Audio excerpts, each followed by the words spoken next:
Christmas used to be my favorite season. I loved the way the house smelled like cinnamon and pine, the way lights softened everything sharp about the world. I was the kind of woman who planned early, who wrapped gifts with care, who believed traditions were fragile things that needed protection. I married my husband believing he felt the same way. We'd been together 7 years by the time this happened. Not perfect years, but solid ones. The kind built on shared routines and inside jokes and the quiet comfort of knowing where the other person would be at the end of the day. I thought we had grown into each other. I thought wrong. It started casually. That's how these things always start. We were eating dinner, plates balanced on our laps, a movie murmuring in the background. I was scrolling through my phone, making a mental list of groceries I needed for Christmas week. Turkey, cranberry sauce, his favorite cookies, the ones with too much sugar that always made him laugh and say, "You're trying to kill me." I smiled at the memory. "I invited someone for Christmas," he said, like he was mentioning the weather. I looked up. "Who?" There was a pause, just long enough to feel wrong. "Emily," he said. Emily, his ex.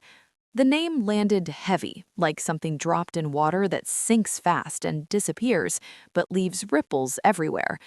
I laughed, because sometimes laughter comes before your brain catches up. Very funny. He didn't laugh back. "I'm serious," he said. "She doesn't have family nearby." I stared at him. The room felt suddenly too quiet, the movie noise fading into nothing. "You invited your ex," I repeated slowly, like maybe the words would rearrange themselves into something else, "for Christmas." He shrugged. "It's just dinner." Just dinner. I felt something twist in my stomach.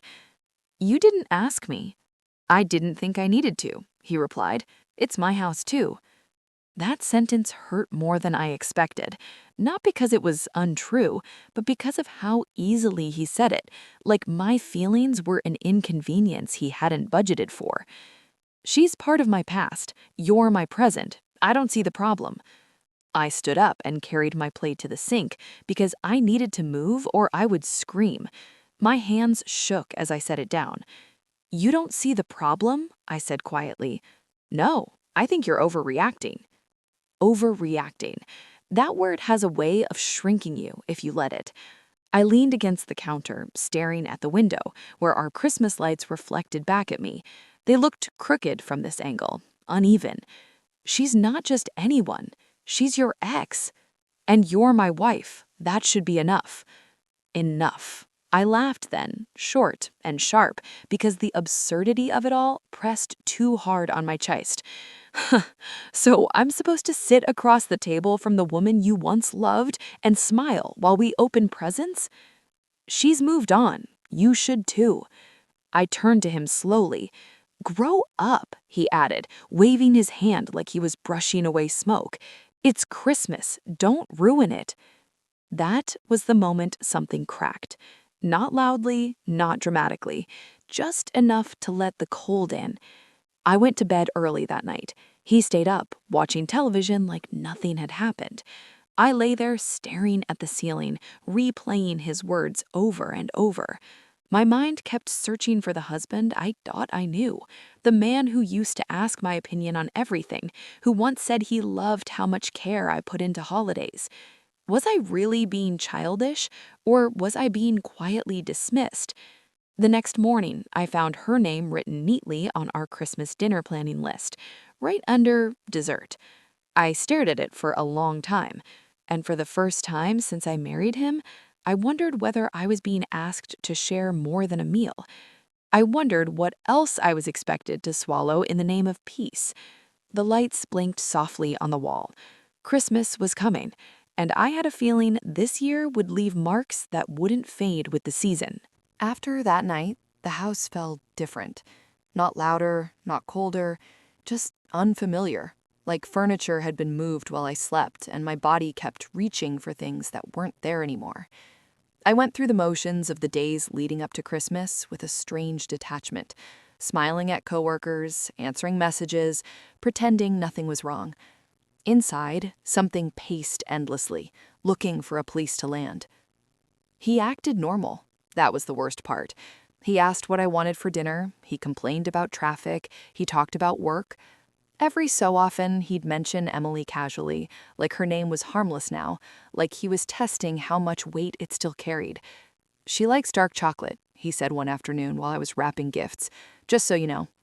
I paused with the tape halfway down the paper. Why would I need to know that? He looked up from his phone.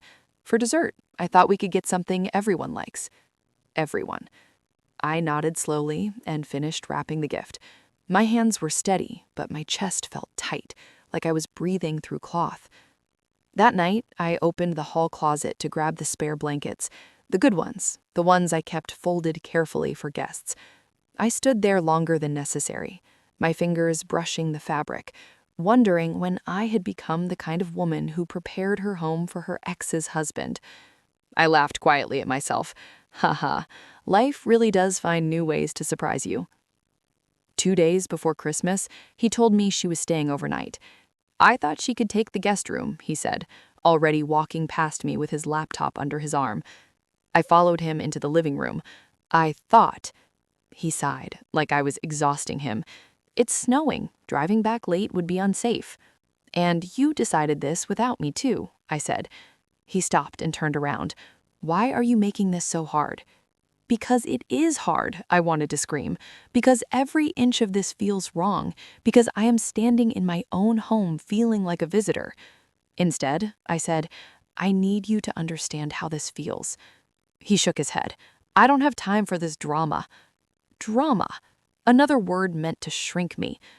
The guest room used to be my favorite. Soft light, a small bookshelf, neutral, welcoming. That night, it felt like a wound we were politely decorating. I changed the sheets myself. I placed towels on the bed. I set a small vase with pine branches on the dresser. My reflection in the mirror looked calm, composed, like someone playing a role too convincingly. When I finished, I sat on the edge of the bed and let the tears come quietly. They slipped down my face without warning, warm and heavy. I wiped them away quickly, angry at myself for crying over something I was being told didn't matter. Christmas Eve arrived wrapped in tension. I cooked all day. The house filled with familiar smells, the kind that usually brought comfort. This time, they felt like a performance. He hovered near his phone, checking messages, smiling at the screen. Each smile landed like a small cut. "She's almost here," he said brightly. I forced a smile back. "Great." When she arrived, she brought wine and a gift wrapped in silver paper. She hugged him first, long, familiar. Then she turned to me with a polite smile. "Thank you for having me," she said. Her voice was soft, careful. "You're welcome," I replied. My voice surprised me by not shaking. Dinner was civil. She laughed at his jokes. He reminisced about things I'd never heard, stories that belonged to a time before me. I smiled when expected, nodded when appropriate, passed dishes like my hands weren't trembling under the table. At one point, he said, "Remember that cabin trip?" She laughed. "Oh, God, yes." I excused myself to the kitchen, gripping the counter until the room stopped spinning. "Grow up," he had said. I stared at the sink, at the window reflecting the three of us like a strange tableau. The wife, the husband, the woman who had loved him first. I realized then that this wasn't about jealousy. It was about erasure. Later that night, after she went to the guest room, I confronted him quietly. "I feel pushed out," I said, "in my own home." He didn't even look up from his phone. "You're being insecure." Something in me went very still. "I am being hurt," I corrected. He laughed softly, dismissively. "You're choosing to be." That was the moment I understood something with frightening clarity. He wasn't confused. He just didn't care to understand. I went to bed alone, listening to the house breathe around me, every sound sharper than it had ever been. Somewhere down the hall, the guest room door closed gently. Christmas lights blinked on the walls, and I lay there wondering how much of myself I was expected to give up to keep this marriage intact. Christmas morning arrived without ceremony for me. No rush of excitement, no soft warmth in my chest. Just the sound of the house waking up around me, footsteps in the hallway that didn't include mine. I lay still for a while, staring at the pale light creeping across the ceiling, listening to muffled laughter drift from the kitchen. Her laughter. It carried easily, like she belonged there. When I finally got up, I moved slowly, as if sudden motion might shatter whatever fragile calm still existed. I wrapped myself in a sweater and walked down the hall. They were standing close, shoulders almost touching, sipping coffee. He looked relaxed, comfortable, like he'd stepped back into an old rhythm without noticing. "Merry Christmas," he said when he saw me. "Merry Christmas," I replied. She turned toward me with a smile that didn't quite reach her eyes. I hope I didn't intrude. The question hung there, polite and impossible. I smiled back. "It's fine." The lie tasted familiar. We opened gifts in the living room. She handed him something small and meaningful, wrapped carefully. He laughed when he opened it, a sound I hadn't heard in a while. My gift sat beside him, unopened, forgotten for a moment. I watched him notice it late, apologize quickly, tear the paper without much attention. "It's perfect," he said, already distracted. I nodded. "I'm glad." At some point, she excused herself to shower. The house felt different immediately, like a pressure valve had been released. He stretched out on the couch, scrolling through his phone. "See," he said, casually, "everything's fine." I looked at him then, really looked.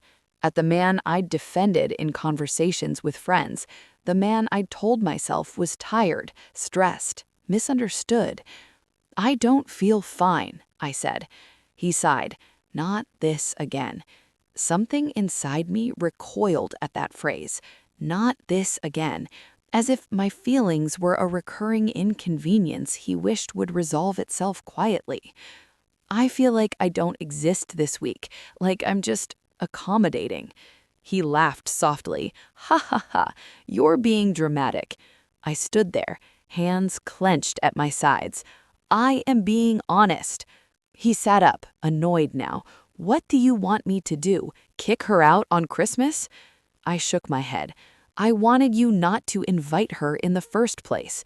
"Well, that ship sailed," he snapped. "You need to let it go." Let it go.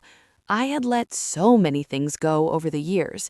His tone when he was stressed, his habit of deciding things alone, the way my opinions were sometimes met with patience, sometimes with irritation, rarely with curiosity. I sat down across from him. "Do you know how small I feel right now?" He didn't answer. "Do you care?" I asked. He looked away. "I don't have the energy for this." That sentence settled heavily between us. I realized then that I'd been editing myself for a long time, softening my words, delaying my reactions, swallowing discomfort because I thought love meant compromise. I'd told myself that being understanding was a virtue, but understanding without being understood turns into something else. It turns into disappearance. That afternoon, while they took a walk together to clear the air, I stayed behind. I cleaned the kitchen slowly, methodically. Each plate felt heavier than the last. My reflection in the window looked older than I remembered. I laughed suddenly, a quiet sound that surprised me. Ha ha, not because anything was funny, but because the absurdity of it all pressed down too hard. Here I was, tidying up after my husband and his ex on Christmas Day. I sat at the table and let myself cry. Not neatly, not politely. The tears came fast, hot, blurring everything. My chest hurt, my throat burned.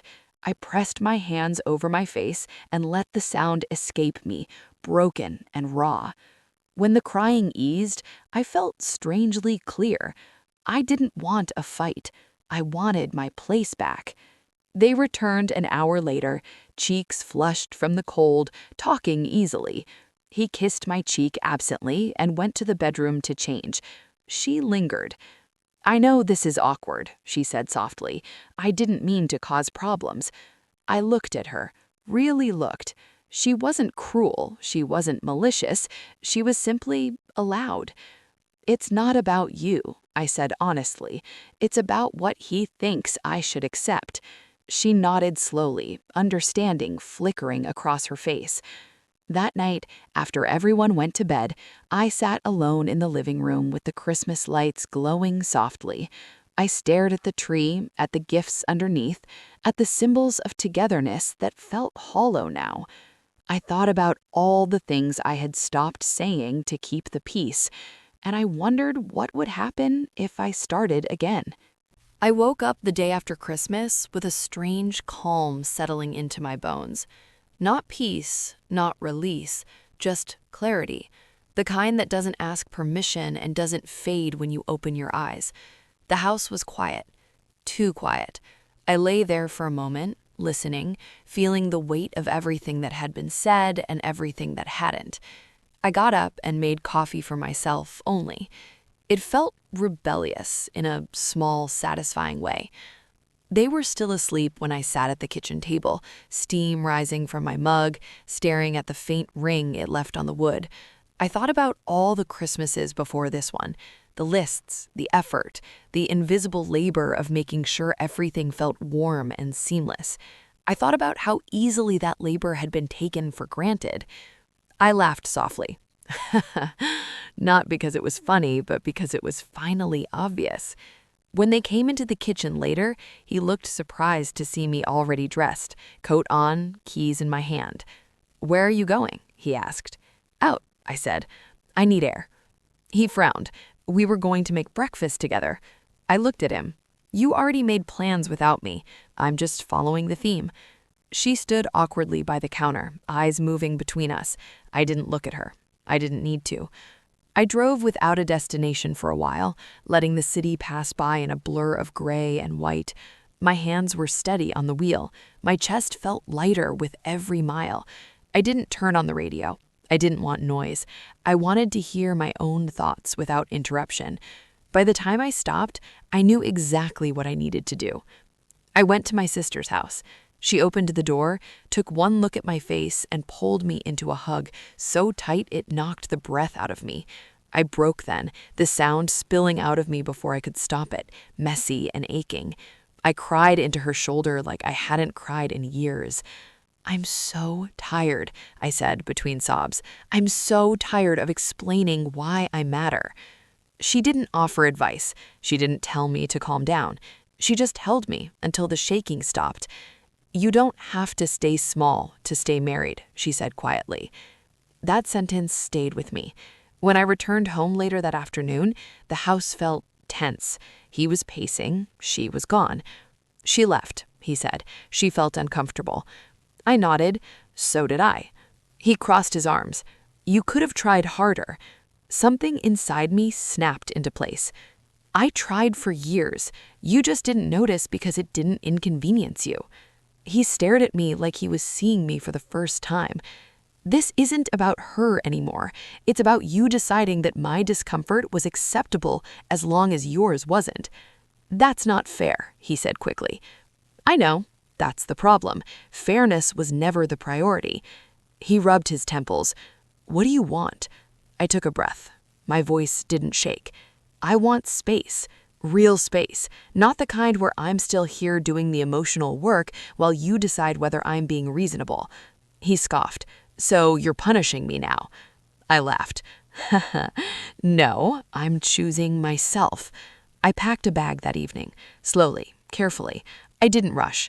I folded clothes I loved. I left behind things that felt tied to a version of me that had been disappearing. When I zipped the bag closed, my hands trembled, not with fear, but with the weight of the moment. He stood in the doorway watching, disbelief etched across his face. "You're really doing this," he said. "Yes," I replied. "For how long?" I paused. "As long as it takes for me to feel like a person again." He didn't stop me. That hurt more than I expected. At my sister's house that night, I lay awake staring at the ceiling, listening to a different rhythm, a different kind of silence. I missed him. I missed the idea of us. I missed who I thought we were. But I didn't miss feeling invisible. In the days that followed, his messages came in waves. Apologies, defensiveness, confusion, promises. I read them slowly. I didn't respond right away. I let myself exist without managing his emotions for once.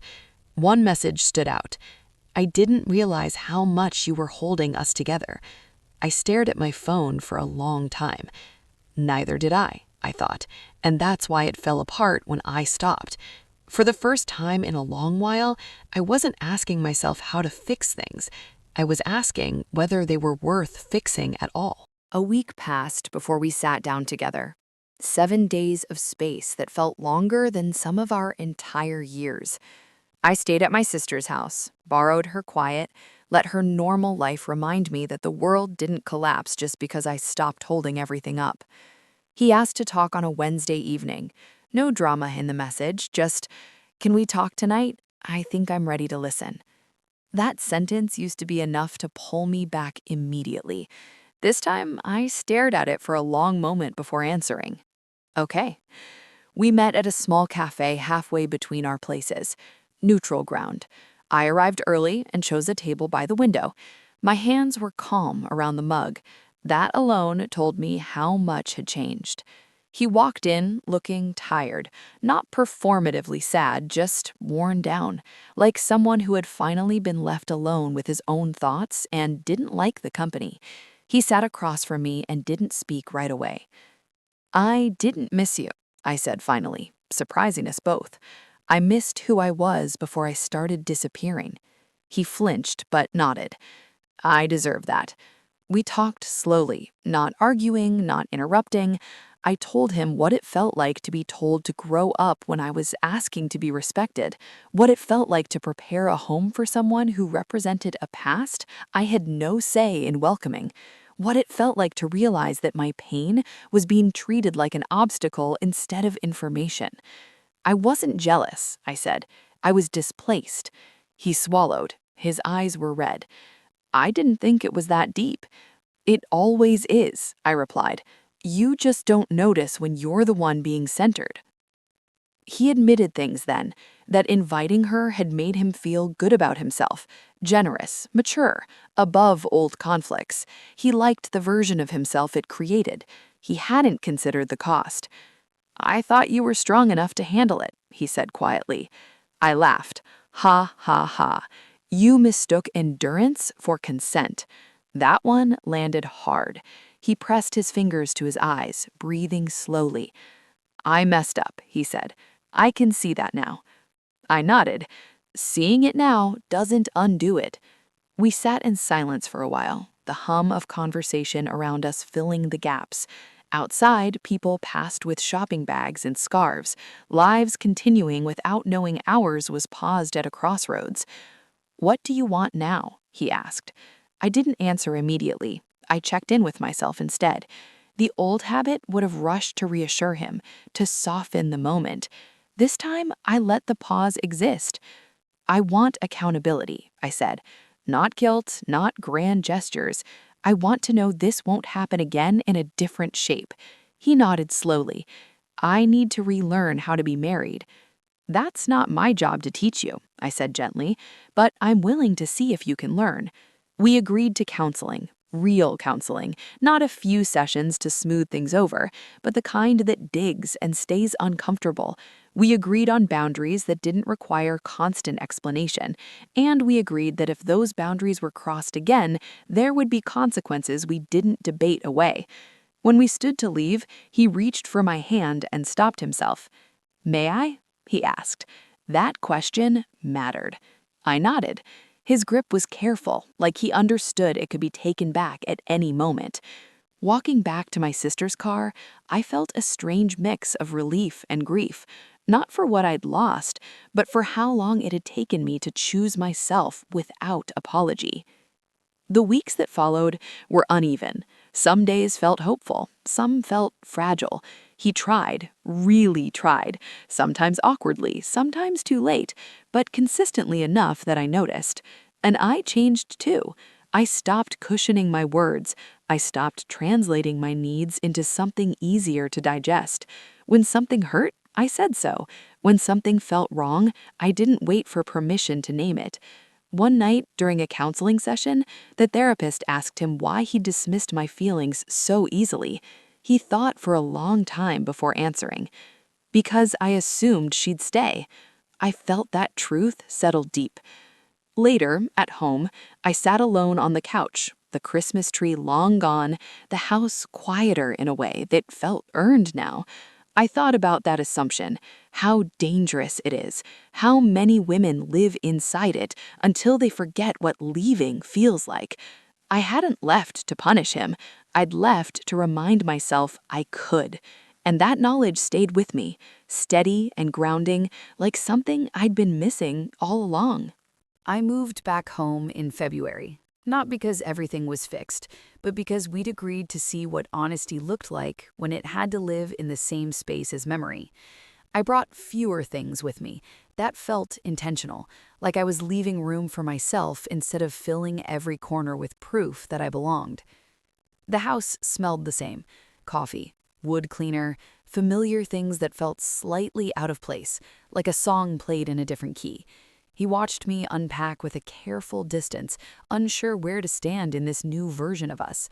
We were polite, thoughtful, sometimes painfully so. The smallest moments became tests: a text notification lighting up his phone, a late meeting, a name mentioned in passing.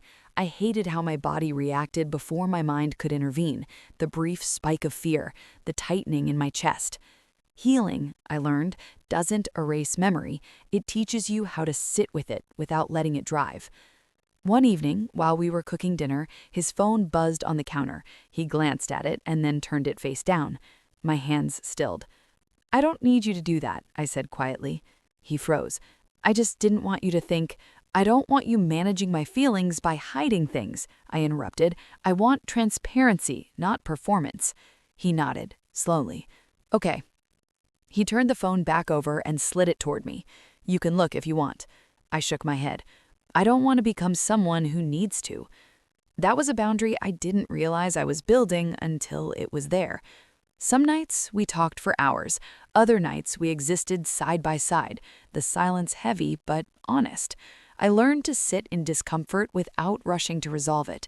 He learned that reassurance didn't work unless it was backed by consistency. We laughed again, too. Real laughter. Haha, it felt tentative at first, like we were borrowing something fragile, but it returned, slowly, finding its place in new spaces. Still, forgiveness did not arrive all at once. There were moments when anger surged unexpectedly, like the day I found an old photo while cleaning the garage. The three of them, him, her, and a group of friends, on a holiday years ago. I stared at it longer than I meant to, the past suddenly too close. When he found me sitting there holding the photo, his face fell. "I forgot that was in there," he said. "I didn't," I replied. He sat beside me, didn't touch me. "I'm sorry." I nodded. "I know." But knowing didn't erase the ache. I went back to therapy on my own, too. I needed a place where my thoughts could exist without being weighed against someone else's comfort. I talked about how easily I'd accepted being minimized, how often I'd confused patience with self-erasure. One afternoon, my therapist asked me, "If nothing changed from this point forward, could you stay?" The question sat with me for days. I watched him closely after that, not suspiciously, intentionally. I noticed how he corrected people when they spoke over me, how he asked before making plans, how he paused mid-sentence sometimes, recalibrating. I noticed when he failed, too. One night he joked with friends about how sensitive I could be. The word hit me like cold water. I waited until we were alone. That word hurts. It makes me feel like my reactions are the problem instead of the behavior that caused them. He looked ashamed. I wasn't thinking. That's the thing. You have to think now. He apologized without defending himself. That mattered. Staying, I learned, isn't passive. It's an active choice that must be renewed, sometimes daily. Forgiveness isn't something you grant and forget. It's something you practice, imperfectly, while still honoring your limits. Spring came quietly. Windows opened, light shifted. The house felt less tense, not because the past was gone, but because it was no longer hidden. One evening, as we sat on the porch watching the sky change colors, he turned to me. "I don't expect you to trust me completely. I just want the chance to earn it." I thought about the woman I'd been at Christmas, the one who'd swallowed her hurt and smiled through it. I thought about the woman I was now, the one who could leave, the one who had. "You have that chance, not because you deserve it, but because I do." He nodded, understanding finally settling in. As the sun dipped below the horizon, I felt something steady inside me. Not certainty, not guarantee, but strength. The kind that doesn't beg to be chosen. Time did what time always does. It passed, not dramatically, not mercifully, just steadily, carrying us forward whether we were ready or not. Spring turned into summer, and the sharpness of Christmas softened into something easier to touch without flinching. We stayed married. That sentence used to feel like the goal. Now it felt like a choice, one I continued to evaluate, quietly, honestly. Some things healed, others scarred. We learned new rhythms. He learned to ask before assuming. I learned to answer without cushioning the truth. We argued differently now, slower, with more listening and fewer absolutes. Sometimes we still misstepped, but the repair came quicker, without the old defensiveness. One night, months later, he admitted something that changed how I understood everything. "When I told you to grow up," he said, staring at his hands, "what I really meant was that I didn't want to feel uncomfortable." I nodded. "I know." He looked up, surprised. "You do?" "Yes," I said. "You just didn't expect me to choose discomfort for both of us." That choice had cost me sleep, certainty, and the illusion of safety, but it had given me something more durable, myself. I no longer monitored my reactions for acceptability. When something hurt, I said so. When something felt wrong, I trusted that feeling. I stopped asking permission to take up space in my own life. There were moments of grief I hadn't anticipated. Grief for the marriage I thought I had. Grief for the version of him I believed in without question. Grief for the years I'd spent translating my needs into something easier to swallow. I let myself cry when that grief surfaced, quietly sometimes, other times in sharp, unexpected bursts that left me laughing through tears at the absurdity of how healing shows up. Life has a strange sense of timing. He saw me differently now, not idealized, not assumed, but present, and he knew that presence wasn't guaranteed. One afternoon, we hosted friends for dinner. Someone joked about exes at the table, and the room filled with laughter. He glanced at me instinctively, checking in. I met his eyes and nodded, not because it didn't matter, but because I wasn't afraid anymore. After they left, he said, "Thank you." "For what?" I asked. He said, "For staying." He said softly, "I considered that. I didn't stay for you. I stayed because leaving taught me I could survive either way." That truth had become my anchor. Sometimes I think back to that Christmas morning, the coffee, the laughter that wasn't mine, the way I'd folded myself smaller in my own home. I don't feel anger when I remember it now. I feel gratitude, because that moment forced me to see what I'd been tolerating. I kept the lesson. I kept my voice. I kept my boundaries even when they were inconvenient. And I kept my ability to walk away if I ever needed to again. Marriage, I learned, isn't about endurance. It's about mutual presence. And love doesn't ask you to disappear to prove it's real. The Christmas lights came out again the following year. I hung them slowly, deliberately. When he asked who we were inviting, I answered without hesitation. "We'll decide together," I said. He nodded. "Of course." And I believed him, not because he promised, but because I trusted myself enough to know what I'd do if that ever stopped being true. That's what I kept. Not the marriage at any cost, but my dignity. And that, it turns out, was the only gift I really needed.